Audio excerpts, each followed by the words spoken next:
Hallo, my naam is Janine van die Kerk van die Radio Kansel. Dis Vrydag, so dis my hardloop afdag en ek het 'n nuwe karretjie gekry. So dis die perfekte verskoning om vir jou my Ferrari storie te vertel. Maar my seun lag vir my want hy sê dis al lankal nie meer die duurste kar op die mark, 'n Ferrari nie. Maar hy, whatever, ek hou van die rooi. So dink jou in, my nuwe karretjie is 'n Ferrari. Ek het miskien gaan swat en ek het vreeslik goed gedoen en toe kry ek 'n great werk en ek word baie geld betaal en uiteindelik het ek genoeg gespaar om vir my 'n Ferrari te koop.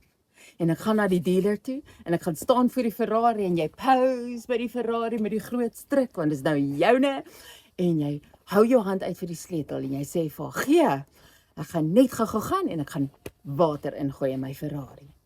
En die verkoopsdame kyk jou so en sy sê, wat? Water?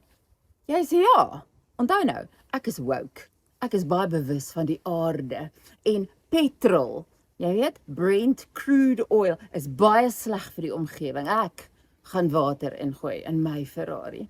Sy seker nie dit doen nie, 'n Ferrari gebruik 95 oktaan petrol en niks anders nie. En jy sê vir ekskuus tog, ek het hard gewerk. Ek betaal vir die Ferrari, hierdie Ferrari is myne. Jy mag nie vir my sê hoe ek my Ferrari moet bestuur en hoe ek met hom moet werk nie. Sy sê, mevrou, die ding werk, hy's gemaak om te hardloop op 95 oktaan petrol.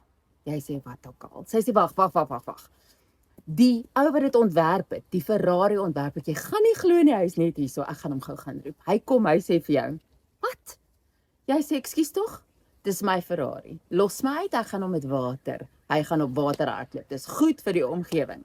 Hy sê vir jou, jy seker maar jou Ferrari, jy kan seker maar water ingooi, maar ek waarsku jou, as jy hier uitry, is daar nog 'n bietjie petrol in. Jy gaan om daai hoek daaraan kan kom, en dis hoe ver jy gaan kom, dan gaan jou kar sies.